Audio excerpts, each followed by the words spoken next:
Welcome to Writer Pants on Fire, where authors talk about things that never happened to people who don't exist. We also cover craft, the agent hunt, query trenches, publishing industry, marketing, and more. I'm your host, Mindy McGinnis. You can check out my books and social media at mindymcginnis.com, and make sure to visit the Writer Pants on Fire blog for additional interviews, query critiques, and more at writerpantsonfire.com.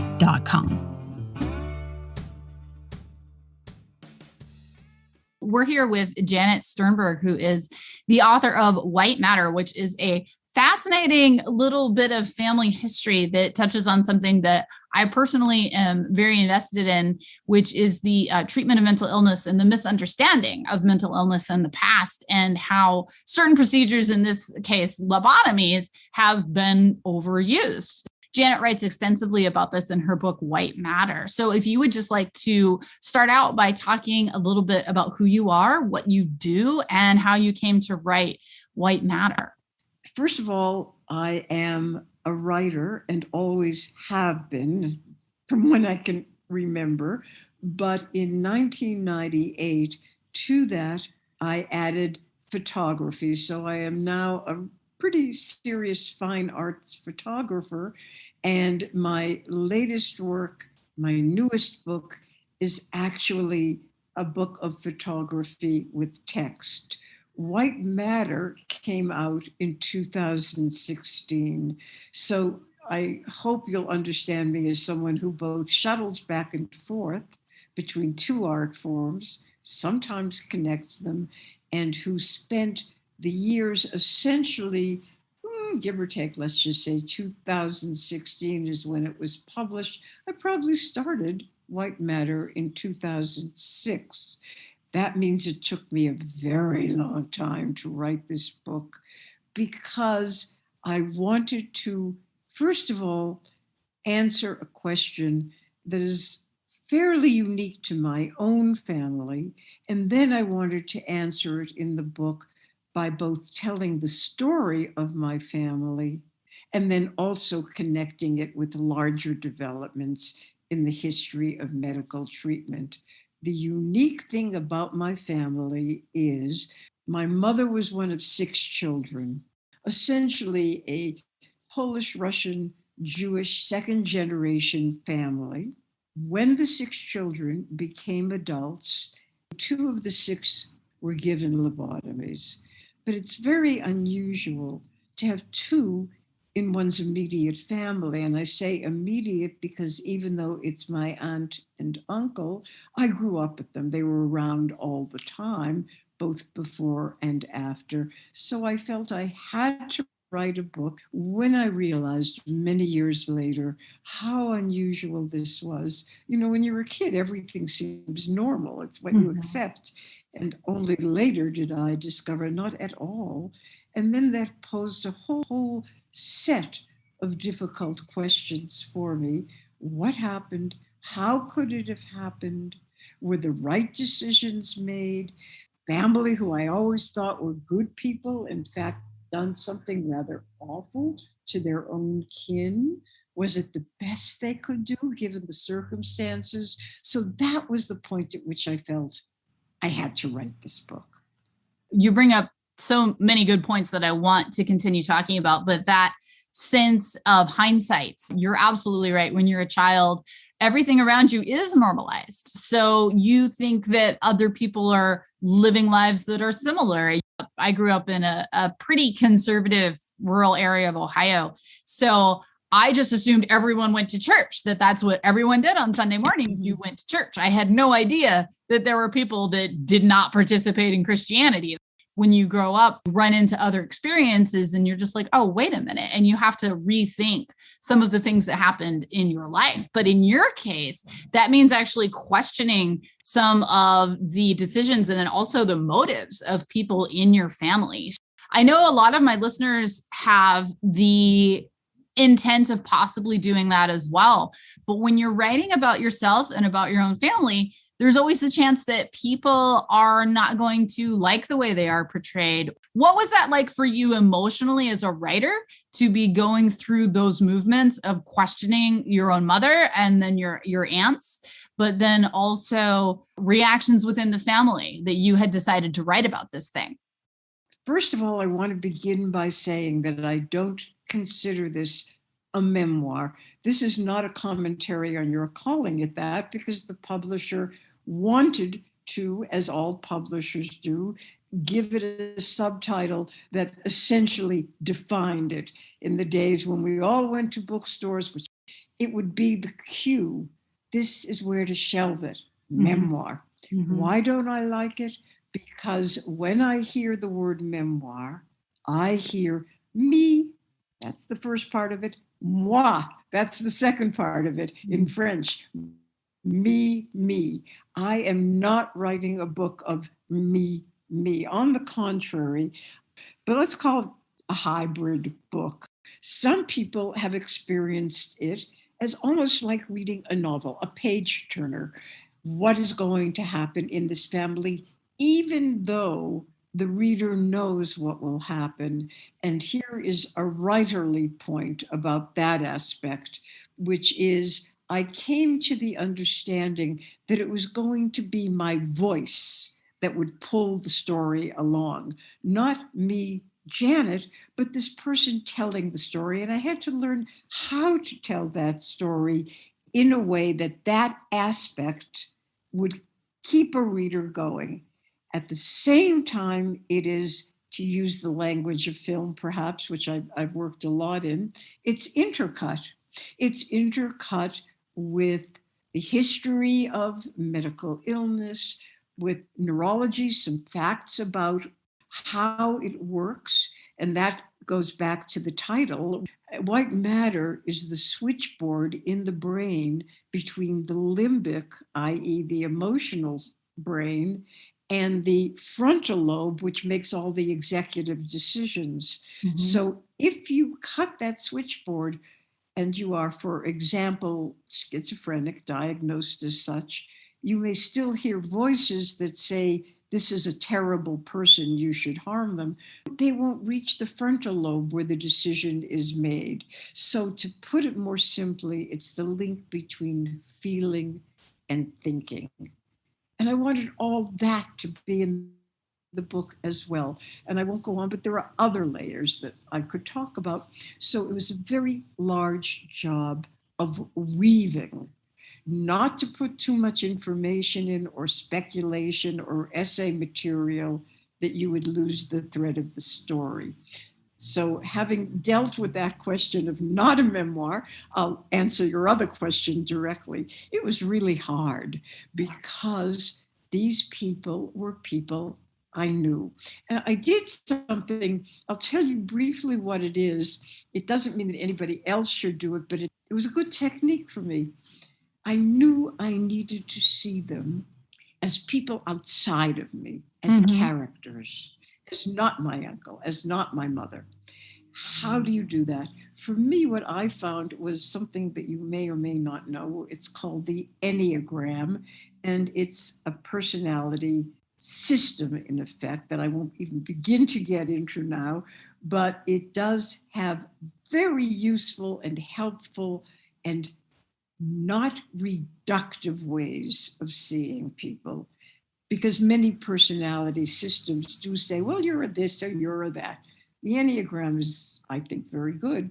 So I was able to see, for example, my Aunt Jen, somebody who had to get her own way, who had underneath that a certain kind of vulnerability.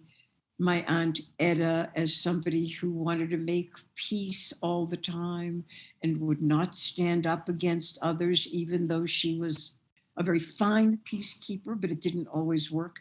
So I was able to take some of those categories and give them to the people I know so that they stood outside me. They were characters. And then I tried, and this is partly why it took so long, to be as, here's a really hard one, truthful as I could be without having been there all the time. Mhm. How do you do that? What kind of license to make things up? So I kind of invented a guideline for myself, a little lantern, and I called it scrupulous imagination, which meant I gave myself the leeway to imagine, but it was that I put so much thought into all of these people and what might have happened. Also, because my family left behind a lot of photographs, and one aunt in particular, a lot of writing. So I was able to infer from that. And that's where the scrupulous part came in, as close as I could be to what I think. So now we get to the third part of your question. What did they think about it? By the time the book was published, they were all gone. At this point in my life, I'm quite alone because my parents are gone, my aunts and uncles are gone. I had no brothers and sisters. I'm an only child. I don't have children. My cousins are gone. So I'm rather uniquely quite alone. I do have one cousin who is with us. She's 90. When I had done an earlier book called Phantom Limb, she was very troubled. She appeared in the book. I gave her a different name. I gave her different characteristics, but of course, people know. She actually said to one of the aunts, who was then alive, "Oh, how could Janet have done it?" And the aunt, who was intelligent but sort of two-faced, said to her, "Well, Janet is not telling you the story raw. She's made it into something, into, I would like to hope, a work of art." This book with white matter, that cousin said, "You nailed it. You got it right. I can see them all," because of course they're her aunts and uncles and her mother and her father. She said, "You got it. I really could see them, and you presented them in a way that brought them alive, and yet you told the story in a way that made it fair. It was okay. Thank God." Yeah, well, I'm relieved to hear it. I also think that is probably for a lot of writers that want to write about their own family members, whether they're putting up that filter and that screen of treating it as fiction, or like you're saying, using like the Enneagrams or the personality test to kind of write a caricature of the real person. I think that that's a really healthy approach. I really like that. I am familiar with Enneagrams. I think that is a really fascinating choice to help you to develop them as characters. I think that would probably bring a lot of light and also give you a different perspective. It did. And one of the great things about the Enneagram, even though there's a typology of people, each individual typology has what they call wings, and they take you to how that person would interact with another kind of personality type.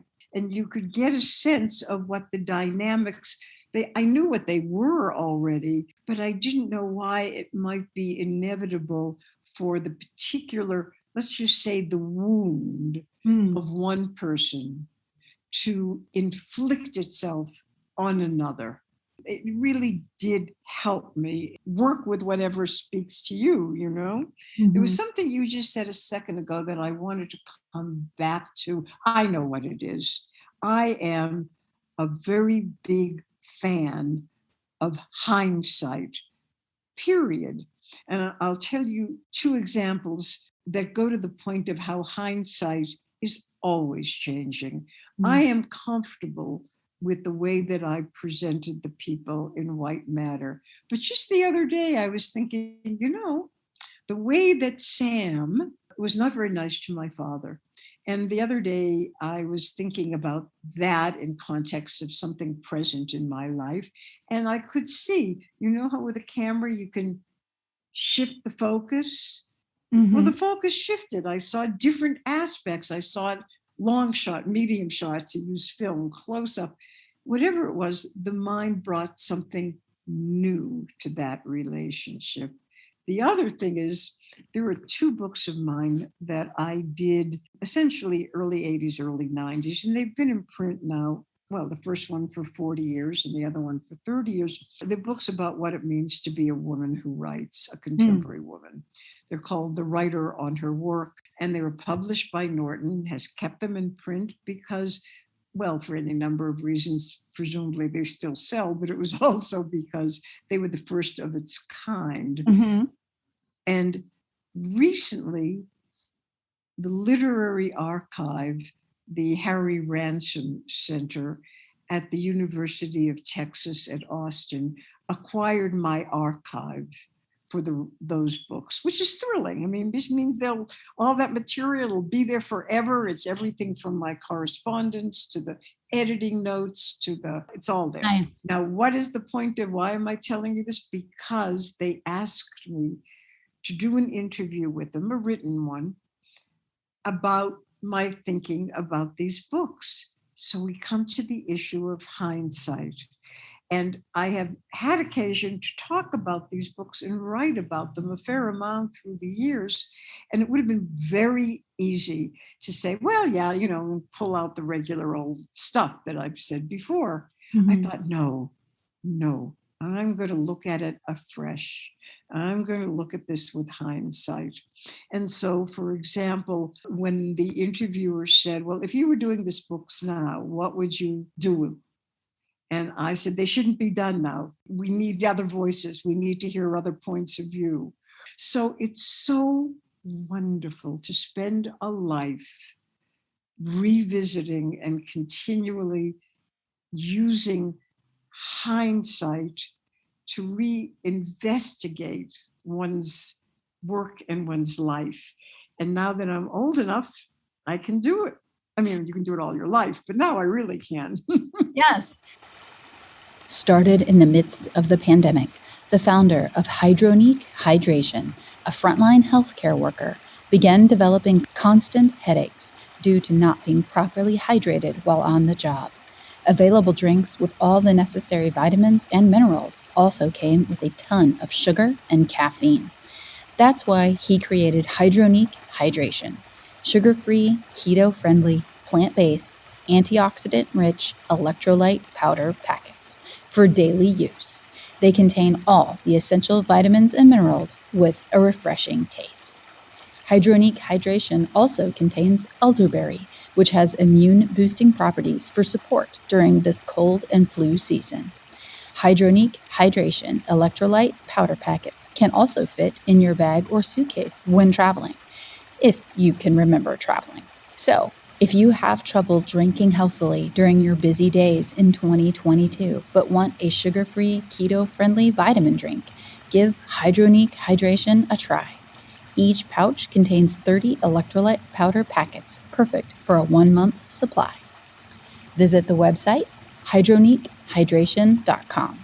That's www.hydronique hydration.com, or buy on Amazon, where there is currently a $10 coupon for a 1-month supply.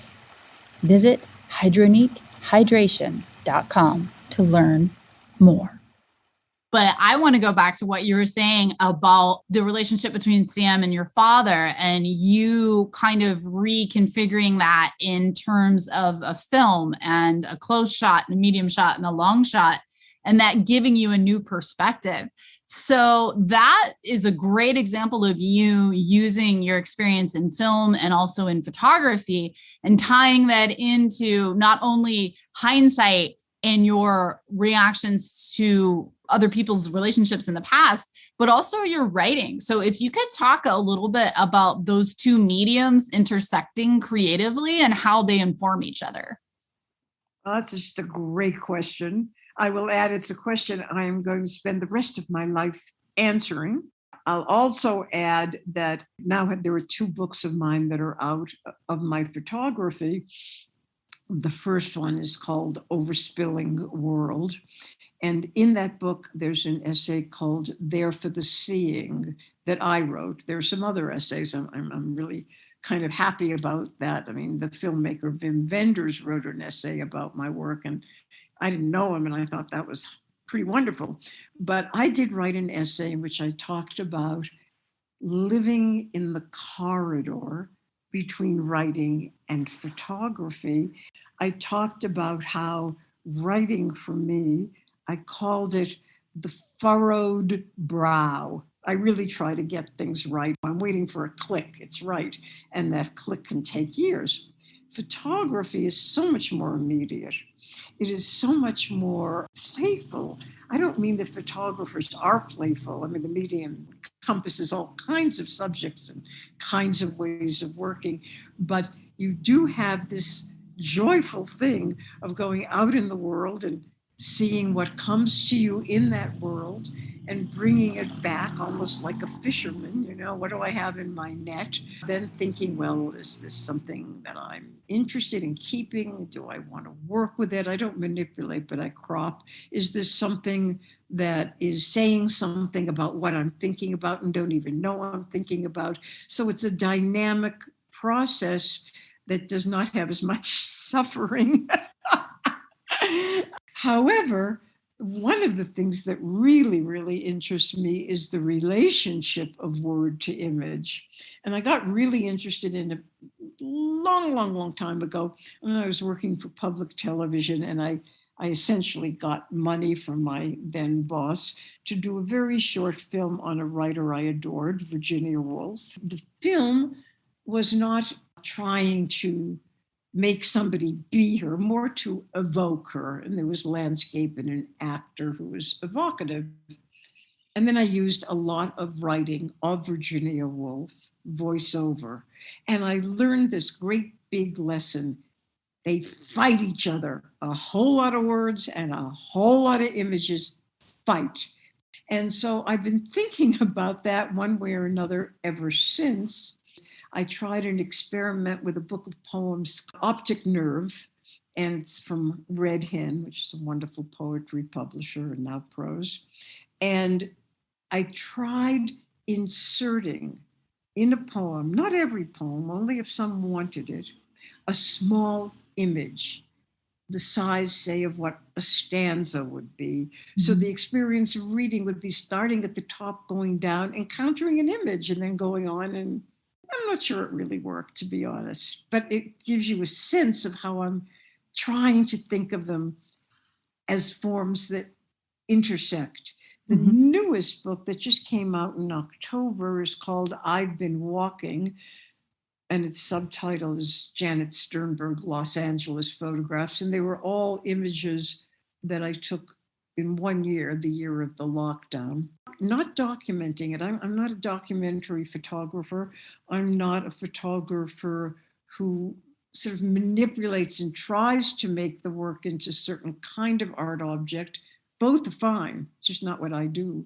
However, what I discovered is that I do have the eye of a poet, and that relates now to writing because I'm always, without knowing it, seeing what I think of as the more. And the more is the metaphor. What does this object, what does this thing have beyond how it simply looks on the surface? That's where it comes together. And finally, in this latest book, I do have text sprinkled throughout.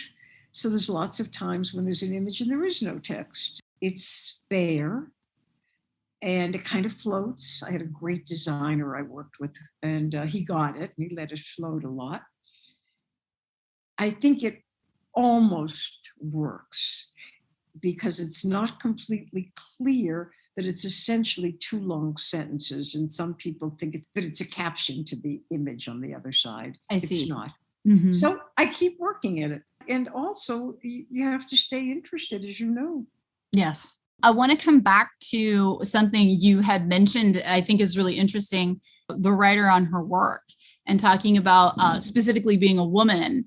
If there were writers out there listening who want to write biography or memoir that involve family members or a story from their past, and all of us being fairly conditioned as women to always be nice and be polite instead of necessarily being truthful. If you have any thoughts on that, as far as specifically female writers who may want to be addressing topics or possibly true life accounts of things that have happened that may ruffle some feathers, the difference between approaching that as a female and cultural expectations, how that works, both like internally as the author, but then also maybe even experiencing more pushback because you're a woman.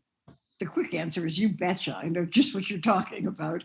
The quick answer also is that you have to kind of layer in age, culture, the Jewish older woman who has grown up in a culture of guilt, which doesn't mean that everybody isn't in some way or another, but just the guilt is like really familiar in my culture. Two things. Thing number one, the Virginia Woolf film, so many years ago, it was that part of Virginia Woolf's writing where she says, in effect, and these will be almost direct quotes because it stays with me. She said, when I first started, I was a young woman and I was writing criticism and I said, flatter, deceive, use all the wiles of a woman. Then I realized my writing would be destroyed. And then she conjures up this figure she calls the angel of the house. And the angel of the house is the one who always defers. If there's chicken and she really likes dark meat, she'll take the white meat. That's literally an image that Virginia Woolf uses.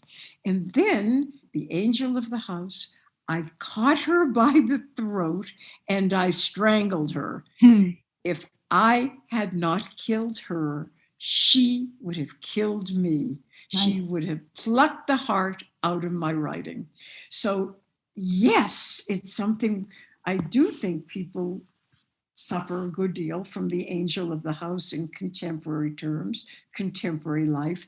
But I now want to give it a different valence, which is years and years ago, I went to a reading, and it was two writers. One was Anais Nin, who wrote her diaries and then published her diaries. There's an awful lot of material in there that is got the potential to hurt somebody, as well as to enlighten people. The other writer was Grace Paley, and Grace Paley wrote fiction, but very clearly and often about her family. So they're talking back and forth about the very question that you're raising. And Grace Paley said something that hit me a long time ago. She said, I try not to hurt people unnecessarily. There's a lot of writing life. There's a lot of stories to tell. I don't want to live in the world as somebody who just hurts people. And I thought, well, that kind of takes it to a different place. It's not so much a female place. It's kind of an ethical place about how you see yourself as a writer. And I found that a useful guide. That is really interesting. And it cuts right to the point, the medium in between those two, or not necessarily even a medium, just taking both into account as you are writing.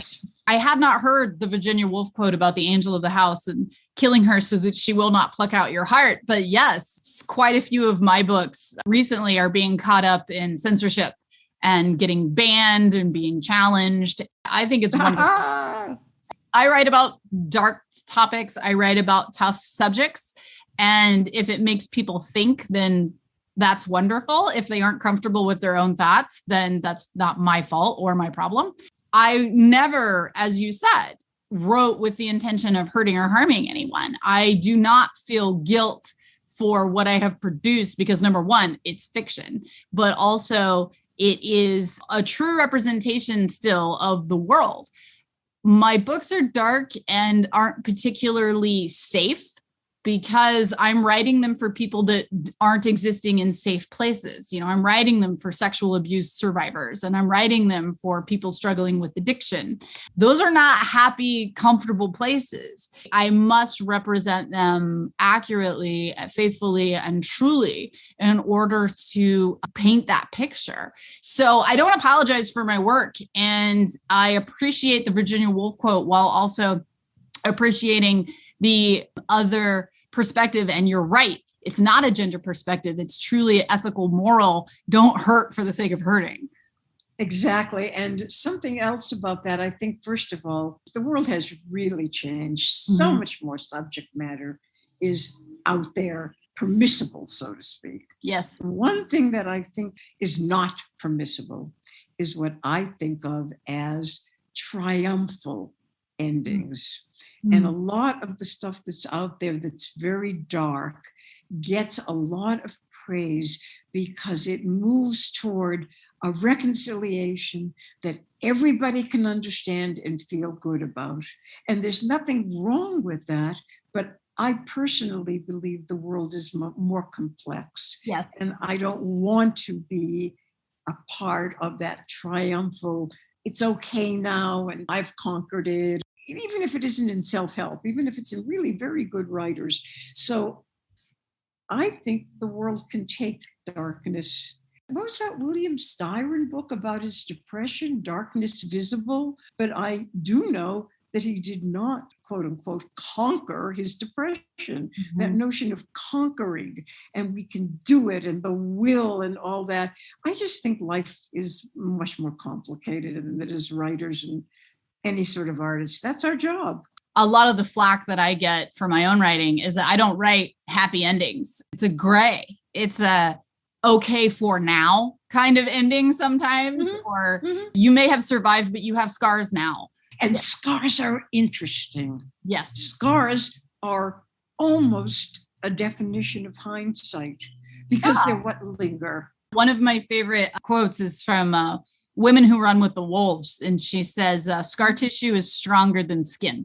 I don't know if that's true biologically or not, but it's certainly, I broke my collarbone many, many years ago and it wouldn't heal. And so I kept going back and forth. Should I have the surgery? Should I have a nice straight collarbone and have everything symmetrical? Ultimately, I decided not to for a number of reasons, one of which scar tissue turned out to be my friend because there was so much of it, nothing hurt anymore. Well, let me put it even in a different way. I'm going to go back to the book Phantom Limb, which has some stuff about it, even though it's very short and very lyrical and very strong, but it is about something that my mother went through, and I, the daughter, try to find out how to help her through losing her leg, amputating her leg, and having phantom limb pain. Did a whole lot of research and thinking about it. But what I discovered is that you really don't want a phantom anything. But if you have it, it can help you also to walk. Because if the phantom makes its appearance, because it's not there all the time, we're talking about the brain now, the same stuff as white matter. I'm fascinated by neurology. If the phantom presents itself, it fools the artificial leg into thinking that a leg is there. Isn't that wild? What do you take from that? The very thing that causes pain and you really don't want also helps you to walk. Wowza. That's a good example of the scar tissue. No, it's not very attractive, but it is that sense that what doesn't hurt you fattens in some ways. You know that famous line.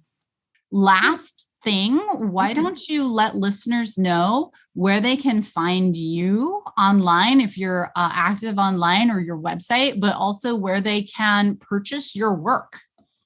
Well, I'm kind of out there in that sense.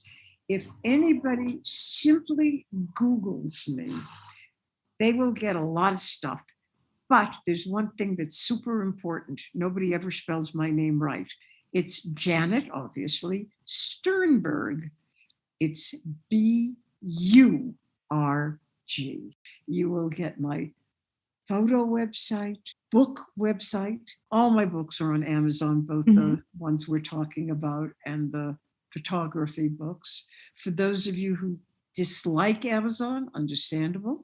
There's this wonderful thing called Bookshop, and it kind of aggregates the independents. All my books are there. There's a fair amount of writing about my stuff. Instagram, which I use a lot these days. It's almost like a diary of what I'm seeing when I finally decide I like something. Instagram, Janet Sternburg, B-U-R-G. So yes, I'm gettable. Fantastic.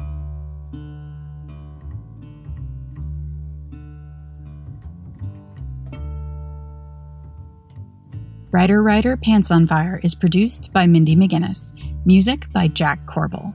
Don't forget to check out the blog for additional interviews, writing advice, and publication tips at writerpantsonfire.com. If the blog or podcast have been helpful to you, or if you just enjoy listening, please consider donating. Visit writerpantsonfire.com and click Support the Blog and Podcast in the sidebar.